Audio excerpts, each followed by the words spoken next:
नमस्कार। स्वामी विवेकानंद अपने प्रेरणादायी और ओजस्वी वाणी में कर्मयोग के बारे में जो सिद्धांत कह रहे हैं, जो सारी के विचार प्रकट कर रहे हैं अलग अलग व्याख्यानों में, उनका हम यहाँ हमारी बुद्धि के अनुसार, हमारी क्षमता के अनुसार कुछ अवलोकन करने की, धारण करने की एक प्रकार की चेष्टा कर रहे हैं, प्रयत्न कर रहे हैं। और इसी श्रृंखला में हम लोग आगे बढ़ते हैं और देखते हैं कि स्वामी जी आगे क्या हमें बता रहे हैं। स्वामी जी ने कर्तव्य के बारे में बात शुरू कर दी थी पिछले ही व्याख्यान में। कर्तव्य क्या होता है, किस प्रकार से किसी व्यक्ति को जीवन में अपना कर्तव्य निर्वाह करना चाहिए, ऋण की कल्पना क्या है, ये सब भी हमने पिछले व्याख्यानों में देखा। और फिर वो उसको आगे बढ़ाते हुए कहते हैं कि फिर आपको धीरे धीरे समझेगा कि जो कल्पना है कर्तव्य की वो भी एक प्रकार से परिवर्तनशील है, उसको भी चेंज होता रहता है उसमें। और जो greatest work is done only when there is no selfish motive to prompt it, yet it is the work through the sense of duty that leads us to the work without this idea of duty, when work will become worship। तो धीरे धीरे ये पता करते करते ही पता चलता है, करत करत हो जाए, उस प्रकार से ये पता चल जाता है कि जो सबसे बड़े सबसे महान कार्य है वो ऐसे थे जिनमें कोई भी स्वार्थ का अंश भी नहीं था। वो ये भी उसमें भाव नहीं था कि मैं कोई कर्तव्य कर रहा हूँ। लेकिन ये कब संभव होता है? जब पहले आप कुछ चीजें कई साल कई बार आप कर्तव्य निष्ठा से करते हैं, तो धीरे धीरे ये भावना आती है कि आप ये भी भूल जाते हैं कि आप कर्तव्य कर रहे हैं, ये भी भूल जाते हैं कि आपने कोई उसमें आपका भी कोई अंतर्भाव है। बड़े से बड़े कार्य हमने देखे, लोग बाद में पूछते थे कि पता नहीं किसने किया, बहुत सुंदर किया। एकनाथ जी के बारे में कहा गया था कि जब उन्होंने शिला स्मारक का काम पूर्ण हो गया तो कभी वो किनारे से उसकी तरफ दिखते थे और कहते थे कितना भव्य बनाया है, पता नहीं कैसे बनाया होगा, किसने बनाया होगा। तो हमारे सारे जो मंदिर है, हमारे शिल्प है, हमारे सारी जो रचनाएं हैं, आप देखेंगे इस अर्थ से अपौरुषीय है, क्योंकि वहां कहीं भी ये भाव ही नहीं था उन महान कर्ता ऋषियों के मन में, कवियों के या मुनियों के मन में कि ये मैंने किया है, ये मेरे लिए है, ये मेरा, ये भी भाव नहीं था कि ये मेरा कर्तव्य था इसलिए किया। बस मैंने कर दिया क्योंकि ये करना मेरे लिए अनिवार्य था। कोई मुझे इस तरफ खींच के रोज ला रहा था कि भाई यही तुम्हें करना है। स्वामी जी भी उस शिला पर जब 3 दिन बैठे थे, उसके बाद वो कहते कि उन्हें एक आदेश मिल गया कि अब तुम जाओ पाश्चात्य जगत में जाओ और वहाँ इसका प्रसार करो। भारत माता के जो पुनरुत्थान का कार्य है उसका भूतकाल वर्तमान भविष्य उन्होंने जब देखा, उन्होंने ये भी कहा कि यहाँ से अभी उसको आगे लेके जाना है, आपको बाहर जाना पड़ेगा। एक तो ऐसी कथा बोलते हैं कि श्री रामकृष्ण उनको महासागर के बीच खड़े रहकर बुला रहे थे कि यहाँ आ जाओ, यहाँ आ जाओ, और फिर स्वामी जी वहां चले गए। तो मैं कर रहा हूँ ये भाव ही नहीं है, मैं कर्तव्य कर रहा हूँ ये भी भाव नहीं है। ऐसा जब होता है तो वो वर्क बिकम्स वर्शिप, वो काम जो है वही आपकी पूजा बन जाता है, आपकी आराधना बन जाता है। नहीं, it is something higher. Then the work will be done for its own sake. We shall find that the philosophy of duty, whether it be in the form of ethics or of law, is the same as in every other yoga. The object being the attenuating of the lower self, so that the real higher self may shine forth. तो ये भी भूल जाते हैं कि क्या हम लोग काम कर रहे हैं, वर्क काम कर रहे हैं क्योंकि काम कर रहे हैं, उसका और कुछ उसमें और कुछ यहाँ वहाँ की बात ही नहीं है। वर्क फॉर द वर्क से, कर्म किया क्योंकि कर्म करना था। जैसे ज्ञानेश्वर महाराज भी कहते हैं कि कर्म करना ही उसका फल है, तो अब वो फल के ऊपर वापस फल कैसे आएगा? आपको कर्म करना ही, आपके कर्म के लिए आप कर्म कर रहे हैं, उसके ऊपर वापस फल आना है, उसको फूल आना है, उसको ये होना है, वो होना है, मेरी सराहना होनी है, प्रशंसा होनी है, मेरा नाम उसके नीचे आना है। ये सारी बहुत ही हमारे जैसे छोटे लोगों की कल्पना है। जो महान कार्य करने वाले लोग होते हैं वो उससे कहीं ना कहीं ऊपर चले गए होते हैं। वो सोचते भी नहीं है कि अरे इतना सारा कार्य हो गया, फिर कहते किसने किया, पता नहीं किसने किया, बहुत ही सुंदर कर दिया। तो ये the lessening of the frittering of energy on the lower plane of existence, that is the well key of it. अगर आपको ऊपर का वो महातत्व, आपके जो वास्तव आप क्या है कि आप बहुत ही महान और अनंत और असीम ईश्वर की एक जो अंश है, उसके बच्चे हैं, तो वहां जाना है तो आपको जो निचले स्तर पर आपकी सारी शक्तियों का एक प्रकार से आप उसको वेस्ट कर रहे हैं, उसको यहाँ वहाँ बिखर रही है, कहीं पर भी उसका कहीं फोकस नहीं है। इसको पहले आपको रोकना पड़ेगा। This is accomplished by the continuous denial of the lower desires which duty rigorously requires. तो कर्तव्य कहाँ आता है कि आपके शक्तियों का जब इस प्रकार से छोटे छोटे और निम्न और पशु जीवन की सारी जो धारणा और वासना कल्पना है, उसमें जब आपकी शक्ति बिखरती रहती है, उसको कम होती रहती है, तब आपकी कर्तव्य की जो एक प्रकार की भावना है वो आपको उससे रोक देती है। ये कर्तव्य भावना का उपयोग है उसका। जब आगे जाते हैं तो वो भावना नहीं रहती है, तो बाद में की स्थिति है। लेकिन ये filtering of energy on the lower plane has been stopped or should be stopped by this idea of the rigorously followed duty कि मेरा ये कर्तव्य है, मुझे आज ये कंप्लीट करना है। कोई भी इंसान भी जब ड्यूटी प्रोन होता है, जब उसको पता है 8 बजे वहां पहुंचना ही मेरा कर्तव्य है, उसके बाद तो फिर सुबह के समय जो यहाँ वहाँ काम हो रहे थे उसको अपने आप अंकुश लग जाता है। जब उसको पता है 6-8 घंटे मुझे यहाँ बैठकर रहना ही है, तो कभी कभी इस प्रकार से एक जो rigorous following of a particular schedule, rules और which are generally called as the duty, ये भी आपको हेल्प करता है, क्योंकि अनुशासन से ही आप जो आपके लोअर नेचर है उसको आप धीरे धीरे आपको नकारते हैं। जो बहुत फ्री बैठा है, जिसको भी ना कोई दिन का एक पर्टिकुलर प्रोग्राम है, ना उसको यही कंप्लीट करके उसको देना है, कहीं ना कहीं उसको ये हो जाएगा कि उसका समय जो है यहाँ वहाँ बहुत सारा वेस्ट हो जाएगा। मानवीय स्वभाव ये है कि जब आप उसको कोई अंकुश नहीं है या आपकी उसके ऊपर नजर नहीं है, तो प्रायः हमारी एनर्जी हमेशा लोअर भी काम करती रहेगी। हमारा जो मतलब पशु वीर और देव ये जो अवस्था है उसमें ज्यादा करके पशु साइड में ही जाएगी। ये नेचुरल टेंडेंसी है, इसको आपको रोक नहीं सकते।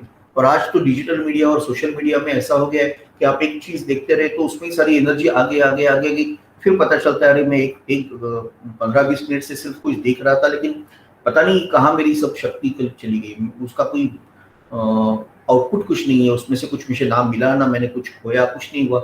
ऐसे ही मेरी सिर्फ शक्ति की एक प्रकार से वेस्टेज कर दिया मैंने और कुछ नहीं किया। तो ये नहीं होना चाहिए। तो in the realms of action and experience where by limiting selfishness we open the way to the unlimited expansion of the real nature of man।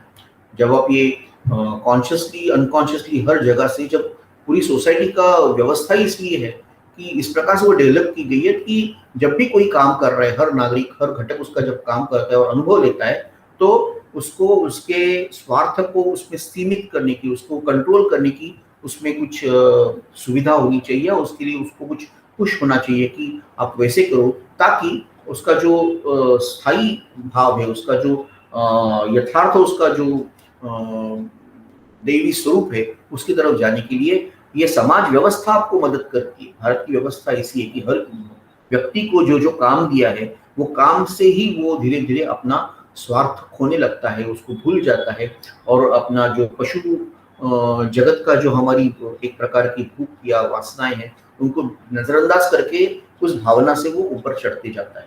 देव की भावना से, देव पूजा की भावना से, अपने कर्तव्य के पालन करते करते ही हर व्यक्ति ऐसा करे, ऐसी व्यवस्था होनी जरूरी है। कर्तव्य कभी भी बहुत अच्छा, मीठा, सुखकर ये नहीं होता। Duty is seldom sweet, but it can become sweet only when there is love in that, and love shines in freedom alone. जब काम करने में प्रेम है, भक्ति है, और अगर उसमें मुक्तता का अनुभव मैं कर रहा हूँ, जैसे मुझे हर बार कोई सुपरविजन कर रहा है, हर बार उसको आपको ये सुपरवाइजरी कंट्रोल से ना, ये अरे ऐसा किया, अभी यहाँ बैठा, यहाँ से वहां गया, तो यंत्रवत कोई काम नहीं कर सकता। उसमें कोई भी आपको फ्रीडम नहीं दिया गया और सिर्फ आपके ऊपर इम्पोज कर दी गई, ये रूल है, वैसे करो, ऐसे करो, नहीं होगा। और आप भी बिल्कुल भागे और पूरे से थके भागे, जो भी आपको मिल रहा है चलो कर दो, क्या करना है, किसी ना किसी का अदरवाइज डंडा पड़ने वाला है मुझे, तो out of fear there can not be a great karma yoga. It will come only through the love, because the sense of duty will come through that. तो इसलिए ये जो है वो मतलब ये जो फ्रीडम है, it is a freedom to be a slave to the senses, to anger, to jealousies and 100 other petty things that must occur every day in human life. In all this little roughness that we meet with in life, the highest expression of freedom is to forbear. तो इसलिए आप इतने मुक्त होना है कि आपको किसी चीज की कुछ आघात ही नहीं होना चाहिए। आप उसको आराम से अपनी तरफ ले लेते हैं, किसी के बारे में ना मत्सर होता है, ना गुस्सा होता है, और बहुत सारी क्षुद्र क्षुद्र चीजें होती रहती है। आप इतने ऊपर उठ जाओ, आप इतने महान बन जाओ, आप इतने मालिक की भावना से काम करो कि आप अपने इंद्रियों के वश में, don't become to be a slave of the senses, to anger, to jealousies, ना ही इंद्रियों के वश में रहो, ना ही उसके जो सारे द्वंद्व है या उसके जो सारी षड रिपु है उनके वश में रहो। If you are working out of love, you are working out of freedom, then you will feel that ये तो बहुत पेटी चीज है, ये सब छोटी छोटी चीजें है। जैसे स्वामी जी दूसरे एक जगह पे कहते हैं कि महासागर पे लहरें आती है, उस पर कुछ कृमि कीटक भी आते हैं, और मुझे लगता है कि मेरे लिए रिवेंज ही सबसे बड़ी चीज है और मैं रिवेंज ले लूंगा। दूसरी क्षण वो लहर भी जाती है और वो कीटक भी कहीं पे फेंका दिया जाता है। ऐसे हमारे छोटे छोटे एंगर और हमारी जेलसीज और ये सब भाव ये ऐसे हैं। हमें लगता तो बहुत कुछ है, हम इसका किसी के लिए बहुत एम्बिशियस प्रोजेक्ट होता है कि मैं इसका ये लूंगा, मैं पूरा बदला ले लूंगा, मैं उसको सबक सिखाऊंगा। तो ये छोटी छोटी चीजों में जिसको महत्व नहीं है, इसमें हमारी शक्ति है, हमारा समय हम लोग व्यतीत जब करते हैं तो स्वातंत्र्य का अनुभव उसमें नहीं होता है, प्रेम का अनुभव नहीं होता है। मतलब परमात्मा के लिए प्रेम रखो, उसकी स्वतंत्रता अनुभव करो। छोटे लोग यहाँ वहाँ क्या कहते हैं, let not the barks of puppies frighten you, not even the thunderbolts of heaven. Swami ji एक दूसरी जगह कहते हैं कि कुत्ते भौंकते रहते हैं, हाथी चलते रहते हैं और विद्युत लता चमकती रहती है, फिर भी कुछ फर्क नहीं पड़ता है। आप अपने आप को खुद ही को अगर बुलंद इस प्रकार से आप अगर बुलंद करेंगे तो क्या मजाल है कि कोई आदमी आपको गुस्सा दिलाए, आपको मत्सर हो। क्या मजाल है कि किसी की वजह से आपके मन में द्वेष भाव या आपके मन में इतना सारा क्या कहते हैं ना उसको उसके उसको सबक सिखाऊंगा मैं, उसको जिंदगी भर उसको माफ नहीं करूंगा। कि क्या उसमें क्यों ये सब करना है, उसकी कर्म उसको लेके जाएगा, वो अपनी गति से जाने वाला है, उसको कोई रोक नहीं सकता। आप अपना रास्ता क्यों भूल रहे हैं, आप अपने रास्ते से क्यों उसकी वजह से रुक रहे हैं या भटक रहे हैं। आपका जो रास्ता है, इसलिए मैं भर्तृहरि का एक दूसरे सेशन में आपको बता रहा था, निंदित नीति निपुणा यदि वास्तु, कोई अच्छा कहे बुरा कहे बहुत स्तुति करे कि भाई आप तो भगवान है, फिर भी उससे आपको विचलित नहीं होना है। कोई भाई आप तो बड़े राक्षस है, आपकी जैसा भूत मैंने देखा नहीं, फिर भी विचलित नहीं होना है। भाई आपकी समझ है, किसी को भूत लगता है, किसी को राक्षस लगता है, किसी को मैं भगवान लगता हूँ या महाराज लगता हूँ, या अपनी अपनी सोच है। मैं तो उसका बंदा हूँ, मैं उसके लिए काम कर रहा हूँ, मेरा कर्तव्य वो है जो मैं अब निभा रहा हूँ। अच्छा लगे तो ठीक है, अच्छा नहीं लगे तो भी ठीक है, मेरे पथ से मैं हटूंगा नहीं। इस प्रकार से स्वामी जी जब उनके 3 स्टेप्स बोलते, 3 स्टेप्स टू बिकम पेट्रियट, उसमें भी उनका उल्लेख आता है। पहले तो बोलते do you feel that millions and billions of descendants of gods and goddesses have become next door neighbour to the brutes. क्या पहले आप में वो भाव, प्रेम का भाव आता है। इसलिए ड्यूटी में वो बोलते हैं प्रेम, और फिर इस प्रकार का कर्तव्य निष्ठा, मैं बाकी किसी से विचलित न होना, अपने पद से अडिग रहना, ये दोनों बातें अभी आई। तो 3 स्टेप्स टू पेट्रियट भी बोलते हैं कि पहले तो आपको भाव आना है, वो आपका हृदय विकल होना चाहिए। You should become restless, you should not be able to sleep that क्या हो रहा है, किसकी वजह से ये सब हो रहा है, और मैं क्यों नहीं ये मेरे सारे बांधवों के लिए काम कर पाता हूँ। तो इससे आपको विचलित होना, आपके हृदय विदीर्ण होना, ये पहली अवस्था है। और दूसरी अवस्था है कि उसके लिए आपको कुछ योजना बनानी है। आपको कुछ मन में तो बहुत आया, मन में तो बहुत दुख लगा, बहुत पीड़ा हुई, सोने के लिए मुश्किल हो रहा है, लेकिन उसका परिणाम क्या हुआ? क्या आपने कुछ उसमें प्लान बनाया, कुछ योजना बनाई, छोटे छोटे कुछ बिंदु आपने उसमें जोड़े? अगर आप वैसा करें तो उसका कुछ उपयोग है। और ये हो गया। उसके बाद तीसरा भाग क्या है, वो कहते हैं, स्वामी जी कहते हैं कि तीसरा भाग उसका ये है कि ठीक है, आपके मन में आया, आपने निष्ठा से काम किया। दूसरा स्टेप ये था कि आपने उसमें बिल्कुल आपके हृदय से आपने कुछ योजना बनाने की कोशिश की। लेकिन तीसरा भाग बहुत महत्वपूर्ण भाग है कि अगर ये करते करते पहले तो आपको बहुत ज्यादा विरोध होने वाला है। बहुत लोग आपको विरोध, कोई भी अच्छी योजना, स्वामी विवेकानंद कहते हैं कि 3 स्टेप से गुजरती है। पहले लोग उसको बुद्धू ठहराते हैं, अरे ये ridicule is the first stage. लोगों को लगता है ये कैसी योजना है, ये कैसा उसका उपयोग है, इसका कुछ भी फायदा नहीं है, आप क्यों कर रहे हैं इसको। तो पहले उसको रिडिक्यूल या लोगों की चेष्टा से या लोगों के एक प्रकार से वो कहते हैं कि यार ये क्या पागलपन है, कौन कर रहा है, ये अवस्था से जाना पड़ता है। दूसरी अवस्था ये है कि लोगों को ये लगता है कि ये तो बड़ा काम कर रहा है, इसका विरोध करे तो अच्छा है, तो वो भी करते रहते हैं वो लोग। इस प्रकार से विरोध भी होता है, लोग कुचेष्टा भी करते हैं। इस स्टेज से जाते जाते बाद में लोग इतना उसको आपको सराहने लगते हैं। तीसरे स्टेज में उनको लगता है यही सबसे बड़ा काम है, यही सबसे बड़ा काम कोई किसी ने किया है। ये भी स्टेप डेंजरस है, क्योंकि स्वामी जी कहते हैं कि इसमें भी आप पीछे हट सकते हैं। जब बहुत ज्यादा प्रशंसा भी हो, बहुत ज्यादा लोग कहे कि आप तो बिल्कुल अवतार है, तब भी वो आदमी अपने पद से बिखर सकता है, गलत चीजें कर सकता है। तो या आपकी कुचेष्टा हो या आपको लोग पागल समझे, वो स्टेज से लेकर दूसरे स्टेज में जब लोग विरोध करते हैं आपका, एक जगह पर तो स्वामी जी जैसा मैंने कह रहा था, देशभक्त होने की तीन क्या कहते हैं, तीन बिंदु उसके, किस प्रकार से आप पायदान पे जब चढ़ते चढ़ते देशभक्त हो सकते।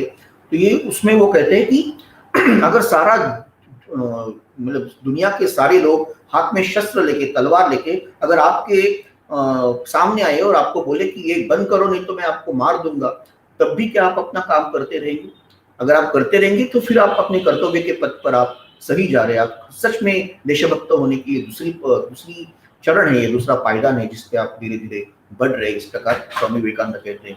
और इसलिए वो तलवार लेके भी आए या फूल लेके भी आए, आपके बीवी बच्चे, आपका घर बार भी आपके विरुद्ध जाए, फिर भी जो अपने मार्ग पर एक बार आते हैं, जैसा मैं भर्तृहरि का श्लोक कह रहा था कि निंदन्ति नीति निपुणा यदि वा स्तुवन्तु, आपको निंदा करे या स्तुति करे, आपके पद से आपको हटना नहीं।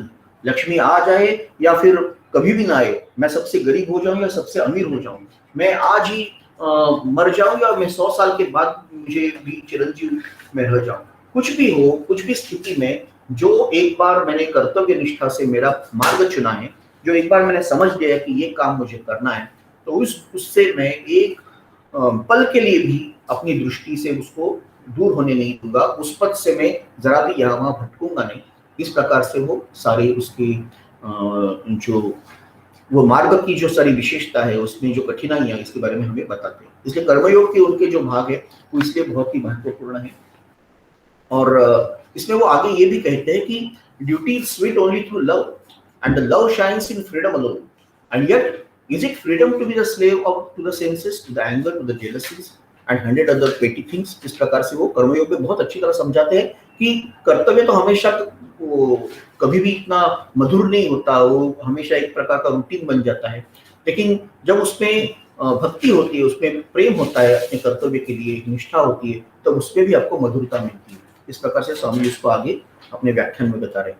And that's why he says that the women slaves to their own irritable jealous tempers are apt to blame their husbands and asserts their own freedom as they think, not knowing that thereby they only prove that they are slaves.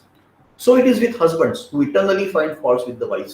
और ये हर जीवन के स्वामी जी इतने मतलब छोटे से छोटे, बड़े से बड़े तक हर पहलू को जीवन के वो कहीं ना कहीं वो स्पर्श करते हैं, इसलिए घर से ही स्टार्ट करते हैं। बोलते घर में भी ऐसा होता है कि पत्नी उसको लगता है कि मैं इतना सब कर रही हूँ और फिर भी उसको गुस्सा आते रहता है, उसको भी मत्सर आता रहता है, उसका भी मूड स्विंग्स होते रहते हैं, और वो उसके लिए सारे के लिए वो अपने पति को ब्लेम करती है। देखो स्वामी खुद सन्यासी थे, लेकिन उन्होंने उदाहरण देते समय हमें हमेशा जीवन के हर पहलू से उदाहरण दिए।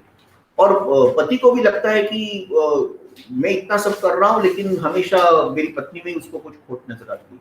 तो एक छोटे से जो समाज का एक छोटा सा भाग है, एक कुटुंब या जो हमको परिवार कहते हैं, परिवार में भी इस चीज में हमें कठिनाई नजर आती है कि दोनों एक दूसरे के साथ भी कुछ कर्तव्य निष्ठा नहीं हो तो एक दूसरे के साथ उनको हमेशा दोष ही दिखते रहते हैं। उनको ये पता नहीं चलता कि ये किसके वजह से ये हो रहा है, क्यों हो रहा है, ये पता नहीं चलता। इसलिए chastity is the first virtue in man or woman, and the man who, however he may be strayed away, cannot be brought to the right path by the gentle and loving and chaste wife, is indeed very rare. तो इसलिए पवित्रता या एक दूसरे से एकनिष्ठता और पवित्र या उच्च भाव की जो एक प्रकार से जरूरत है, उसी से परिवार बनता है। वो पहले किसी पुरुष या स्त्री में होनी चाहिए। पर कितना भी पति भटका भी हुआ हो, सन्मार्ग से उसका कह सकते हैं वो उसको उससे ढल गया हो, लेकिन ऐसे कभी भी नहीं हुआ है कि एक पवित्र नारी, उसकी पत्नी उसको वापस लाने में सक्षम नहीं हुई हो। तो ये उसका नींव है परिवार की। इसलिए हमारे इसमें परिवार सबसे बड़ा महत्वपूर्ण इकाई थी। उससे भी आगे फिर कुल होता था, श्रेणी होती थी, आपका राज्य होता था, ये सब होता था, लेकिन परिवार ही वो इकाई है जिसमें ये सारी धर्म का या संस्कार का या संस्कृति की भाग शुरुआत में आते हैं, पहले से शुरू होता है। जैसे आप दोनों रहेंगे पति पत्नी, वैसे ही बच्चे बन जाएंगे। बच्चे वही आपको निरीक्षण कर रहे हैं, वो भी देख रहे हैं कि कैसे वो लोग झगड़ रहे हैं, कैसे एक दूसरे को दोषारोप कर रहे हैं, तो उनके ऊपर भी उसका परिणाम होता है। और इसीलिए ये ही उसका मूल है कि आपके अंदर वो उच्च भाव है, वो पवित्रता है, वो निष्ठा है, वो कर्तव्य का भाव है और धर्म के प्रति आस्था है। पति के अंदर भी आपके पति और पत्नी दोनों के अंदर है, तो भी वो बच्चों में आगे आ सकती है। सो अगर ये सारी, वो कहते हैं कि बार-बार वो कहते रहे, अपने आप को ये बताते रहे कि वो अच्छी है और वो पवित्र है और उसी प्रकार से जी रही है, तो पति भी वैसे हो जाएगा, सारे पुरुष भी वैसे हो जाएँगे। और इसलिए फिर वहाँ पे ऐसी कोई भी हम कहते हैं पशुता नहीं है इस जगत में। इस जगत में ऐसा कोई भी दुष्ट भाव नहीं है, जिसको एक पवित्र या शुद्ध भाव कभी उसके ऊपर विजय नहीं पा सकता। स्वामी जी यहाँ कह रहे हैं कि एक पावित्र्य का महत्व जो है, वो शुद्धता का महत्व है, वो असाधारण है। और उसकी सिर्फ होने से, उसके प्रभाव से, उसके दूसरे के साथ हमेशा एक प्रकार से एकनिष्ठता से या उसको दूसरे को सन्मार्ग में लाने की एक प्रामाणिक उसकी जो कोशिश होती है, उसकी वजह से इस दुनिया में हमेशा जो पशुता है, जो निर्ममता है, उसका हमेशा पराजय हुआ है। उस प्रकार की शक्ति इस भाव में होती है।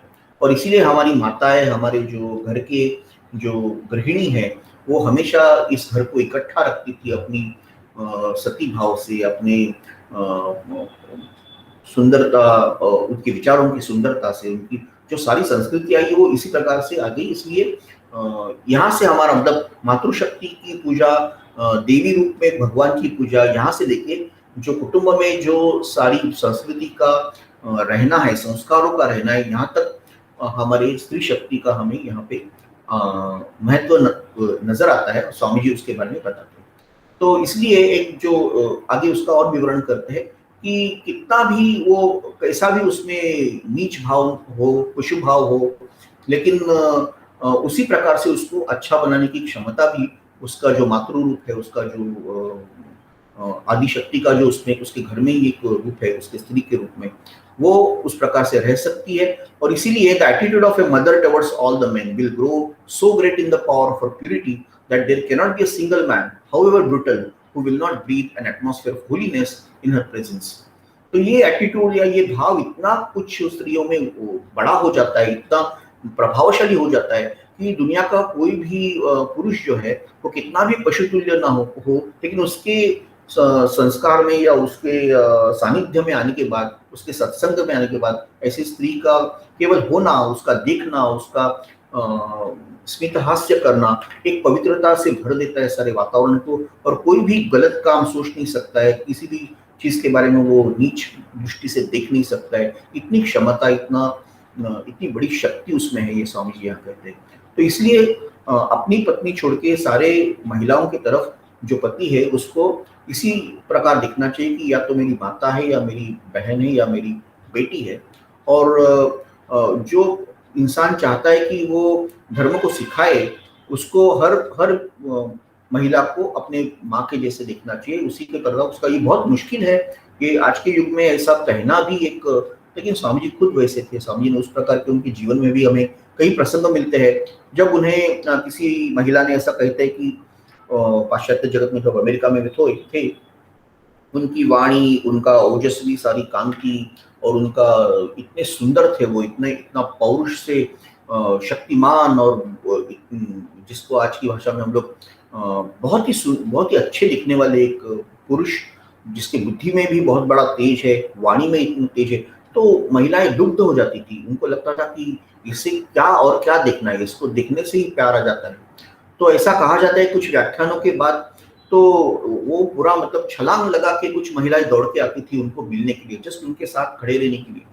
और तभी किसी ने ये बताया कि अगर ऐसी इतने लोगों को आकर्षण लग रहा है, उसके बावजूद भी अगर ये महात्मा वहां खड़ा रहता है, उन सबकी तरफ स्मितहास्य से दिखता रहता है, तो क्या पवित्रता उसमें आई है, क्या साधना उसकी है। वो कहीं पे भी डगमगाता नहीं है, कहीं पे वो उसका हिचकिचाता नहीं है, वो आराम से उनके साथ बात कर रहा है और उनको मातृभाव से देख रहा है। किसी महिला ने उनको बोला भी कि अगर आप जैसी बुद्धि और मतलब ऐसे कथा बताते कि आप जैसा मेरा बेटा होना चाहिए, आप, उसका कहने का तात्पर्य था कि आप मेरे संग कर लो या मेरे साथ विवाह कर लो, और जो बेटा हो जाएगा आपके जैसा ही बहुत सुंदर हो जाएगा, बुद्धिमान हो जाएगा, मेरी ये इच्छा है, आपसे प्रार्थना है। और बहुत अच्छे भाव से उसने ये बताया। लेकिन स्वामी जी ने उसके भी ऊपर उसको एक अच्छे भाव से एक उत्तर दिया कि तो फिर माँ, उसमें देरी क्या है, मैं खुद ही आपका बेटा हूँ। तो ये उनके वो जो स्वामी जी कर्मयोग में बता रहे, शिकागो लेक्चर्स में बता रहे, या जो वो राजयोग में या बाकी सारे कोलंबो टू अल्मोड़ा बता रहे, ये सारे विचार वो खुद के उनके चरित्र में व्यक्त है। और यही सारे ये महान पुरुषों का एक महत्वपूर्ण भाग है कि उन्होंने वही जिया और उसको बताया। हमारे में क्या होता है कि हम लोग बताते बहुत कुछ है, लेकिन जीते तो कुछ दूसरा ही है। ये दोनों में जो अंतर है उसकी वजह से हमारे बोलने में वो सामर्थ्य नहीं आता, वो परिणाम नहीं आता जो स्वामी जी के या ये सारे संतों के वाणी में आता है। तो इसलिए हर एक को वैसे देखना चाहिए। ये उन्होंने सिर्फ बताया नहीं है, वो वैसे ही उनके जीवन में भी कई बार ये उल्लेख आए, कई बार ऐसे प्रसंग आए, बहुत कसौटी के प्रसंग आए कि प्रभु जी मेरे अवगुण चित्त न धरो। जो जब वो परिवारजक स्थिति में थे और एक राजा के साथ एक उनका रहना हुआ एक आध 2 दिन, तो राजा ने अपनी उसकी अपनी एक तरह होती है मनोरंजन की। तो एक स्त्री को वहाँ बुलाया और उसको बोला कि आज आपका संगीत का हम लोग जलसा करेंगे, आप गाना गाओ, ये करो वो करो। और ऐसे प्रकार की तो चीजें होती रहती थी। लेकिन स्वामी जी ने कहा कि मैं आपका होने दो, ये सब आपका मनोरंजन है, कि मेरे लिए ठीक नहीं है किसी के स्त्री का गाना और उसके रूप को देखते रहना। ये मेरे लिए संन्यास धर्म में ये ठीक नहीं है। गृहस्थ आश्रम है आपका, आपको अगर ठीक लग रहा है तो आप कर लो। तो वो दूसरे दालन में मैं जाके बैठ जाता हूँ। तो जब वहां जाके बैठे, वो महिला को बहुत उसको पीड़ा हुई। वो आई भी थी, उनको देखने को आई थी। ये तो राजा का तो रोज का ही होता था, लेकिन वो बोली कि आज मैं इतनी आई, इतने महान पुरुष को मुझे देखना था, मुझे इस महात्मा को, और उसी के दर्शन ठीक से नहीं हो, वहां जाके बैठ गए।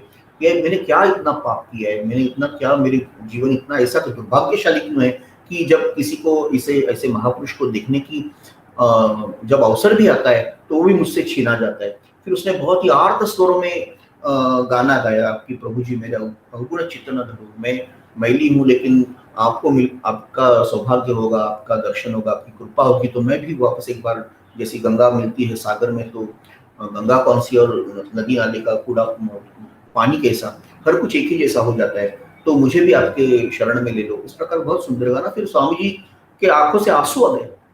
मतलब इतना धीरोदात्त एक महान योद्धा सन्यासी, लेकिन इतना ही उसका मन इतना कोमल था कि वो आए वहां से बाहर और फिर उसने उस महिला को कहा कि माँ मुझे क्षमा करो, मुझे आपके ये भाव मुझे समझने में थोड़ा समय लगा, आप गाइए और मैं यहाँ बैठ के सुनता हूँ।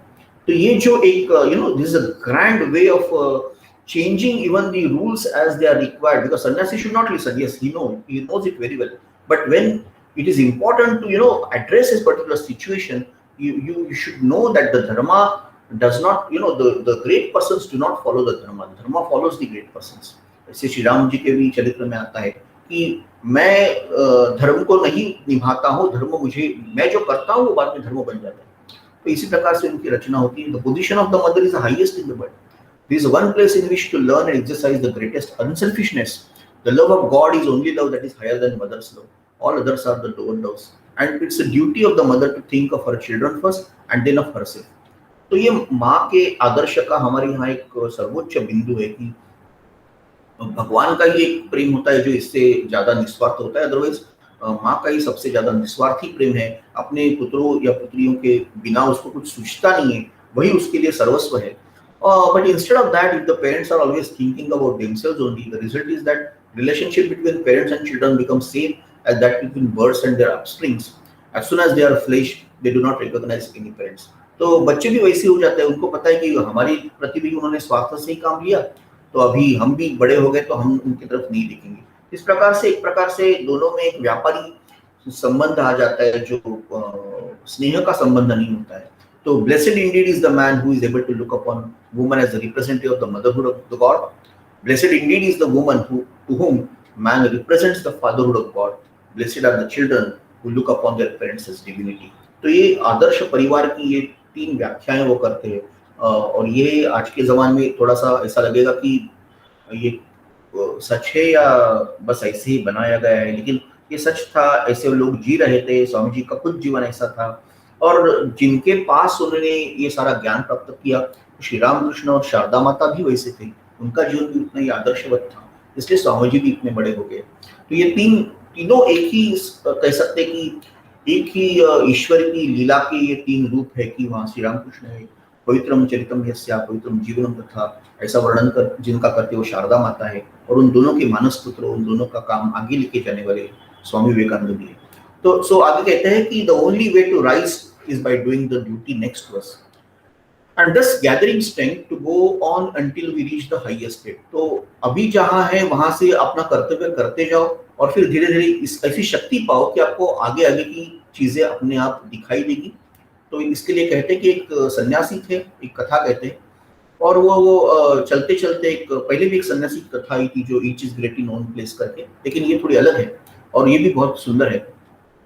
तो वो एक पेड़ के नीचे बैठे थे और कुछ सूखे पत्ते वहां गिरे। तो उसने देखा तो एक कौवा और एक पंछी, दूसरा पंछी क्रेन, ये दोनों आपस में झगड़ा कर रहे हैं।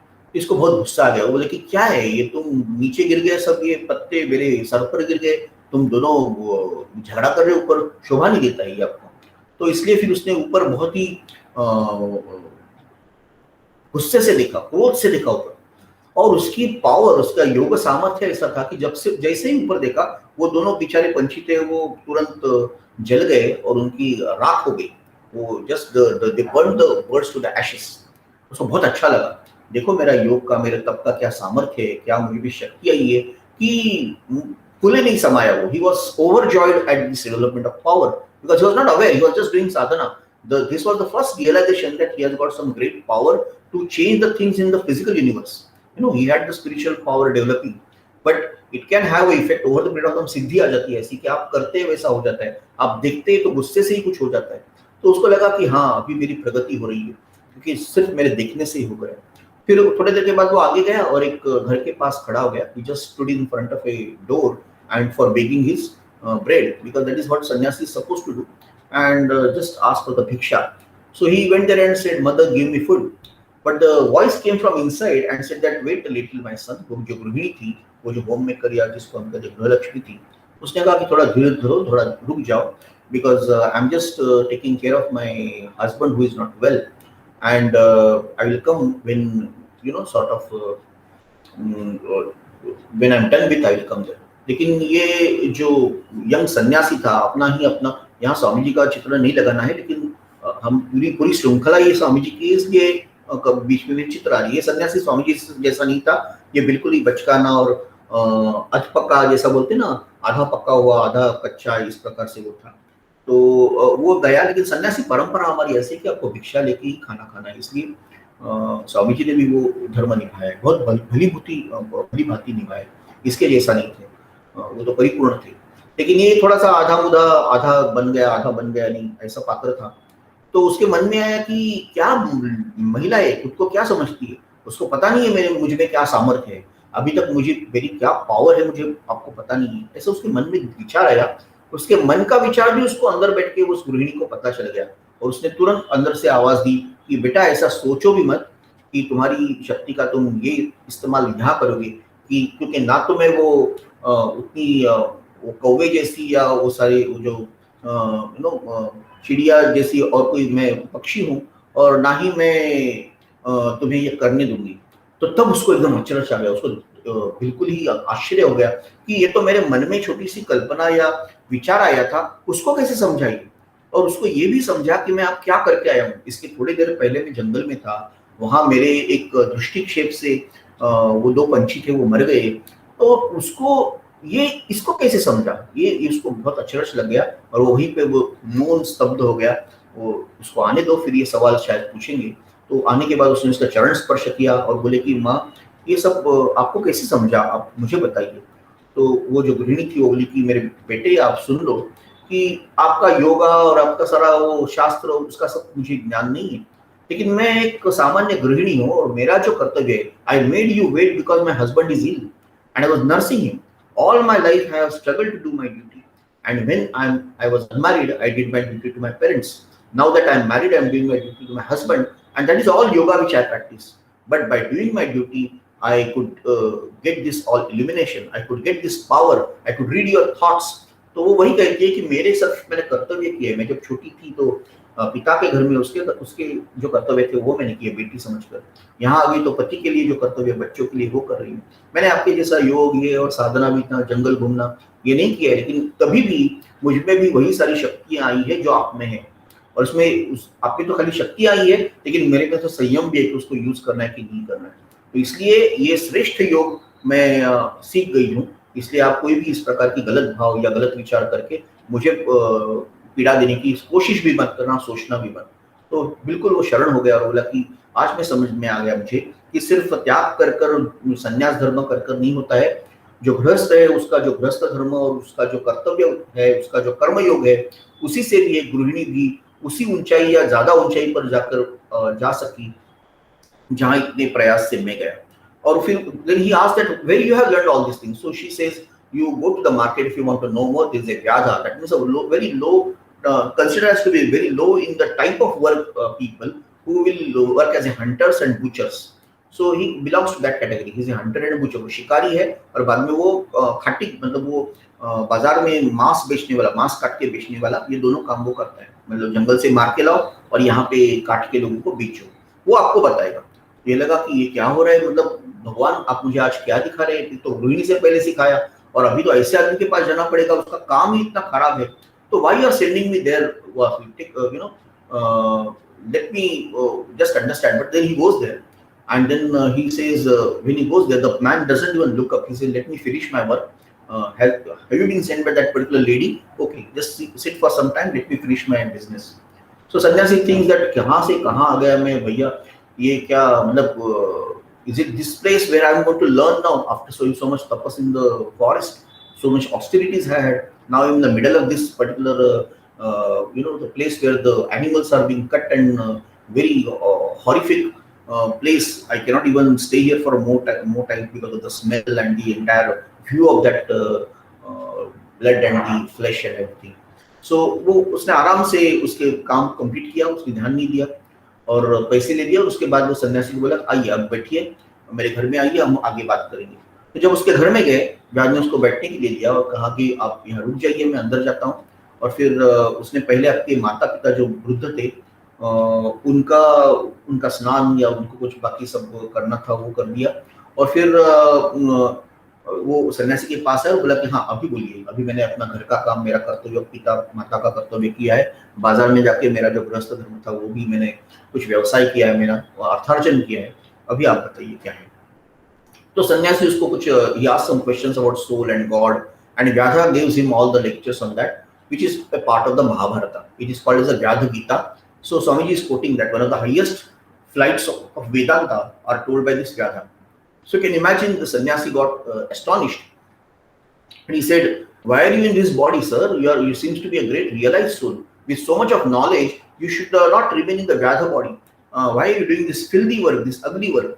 तो व्यास जो उनको जवाब देते, उनको पूछ रहे थे सन्यासी की इतना सब आपको सर्वोच्च ज्ञान है, आप इस अवस्था में इस शरीर में क्या कर रहे हैं महाराज? आप तो लग रहे बहुत बड़े सिद्ध है, पुरुष है, आपको ऐसे छोटे छोटे काम, ऐसे क्षुद्र काम, ऐसे जिसमें बहुत घृणा आएगी, ऐसे काम नहीं करने हैं।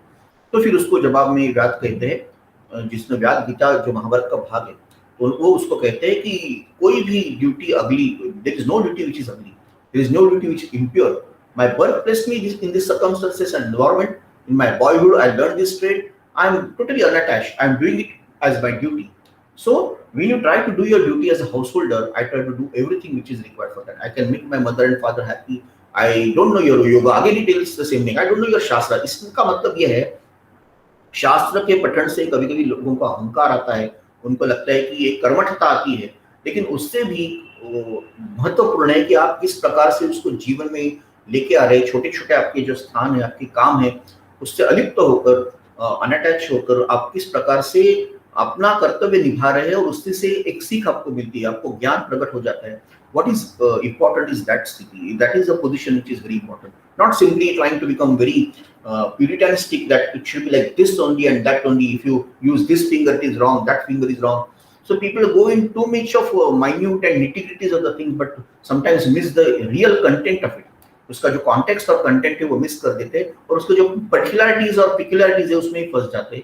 ये सब नहीं होना चाहिए। तो इसलिए I came here through the unattached doing of my duty and therefore I got all this knowledge. इस प्रकार से एक बहुत बड़ी सीख वो सन्यासी को मिलती है। वो बोले कि ये मैं हमेशा याद रखूँगा और आप मेरे गुरु हैं, आपने मुझे सिखाया है। तो ये एक ग्रेट एक प्रकार से वो एक कथा उसमें आ जाती है। जो बोलते हैं कि एक बार आप ये समझ लीजिए कि let the end and the means be joined into one. आपका जो अंतिम जो आपका ध्येय है और आपको उसको जाने के लिए जो साधन है, वो दोनों भी एक दूसरे से मिले हुए होना चाहिए, एक दूसरे से जुड़े हुए हैं। जब आपको साधन आपके कर्तव्य से आ रहा है, लेकिन आपका भाव उसके पीछे जो है, अगर आपका भाव ठीक है, तो वो कर्म भी आपका विशेष कर्म हो जाता है।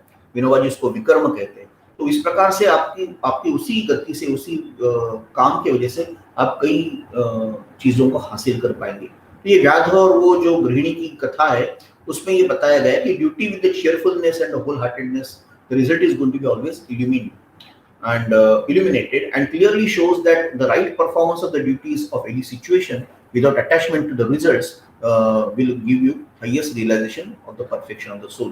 तो क्या-क्या बताया? आनंद से करो, पूरे भाव से करो, पूरे हृदय से करो, तो उसका जो परिणाम आएगा उस कर्म का, व्याध और गृहिणी की कथा से पता चलता है, वो हमेशा एक तेजस्वी परिणाम देगा, प्रकाशदायी रहेगा।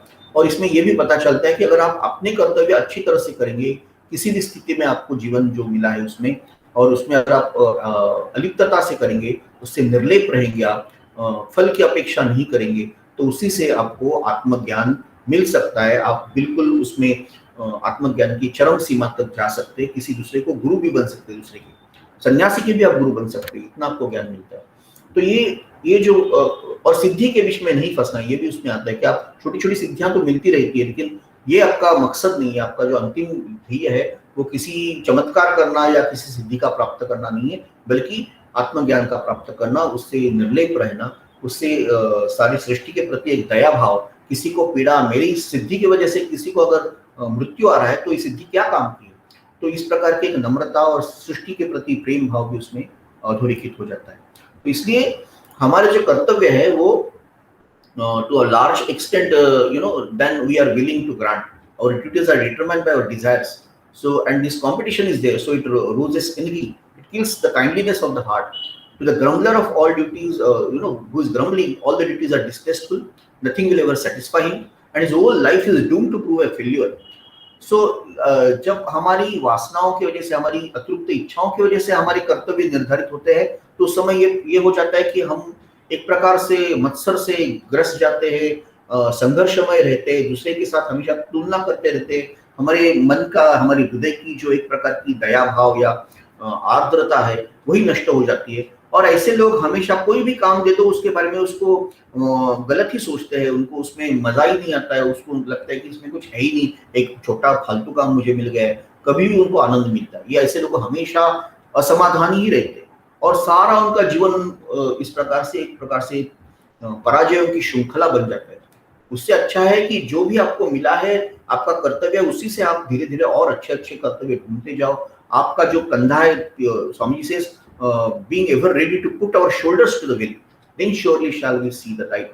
अगर आप इस भाव से आगे जाएंगे, इस भाव से आप देखेंगे, तो हर काम जो है वो आपको, इस जगन्नाथ के रथ को आप अपना कंधा लगा दीजिए और उसी रथ को आप आगे लेके जाइए, तो आप भी इस मोक्ष मार्ग या जीवन से मुक्त होने के मार्ग पर, आत्मज्ञान के परिपूर्ण ज्ञान तक आप अच्छी तरह से जा सकते हैं।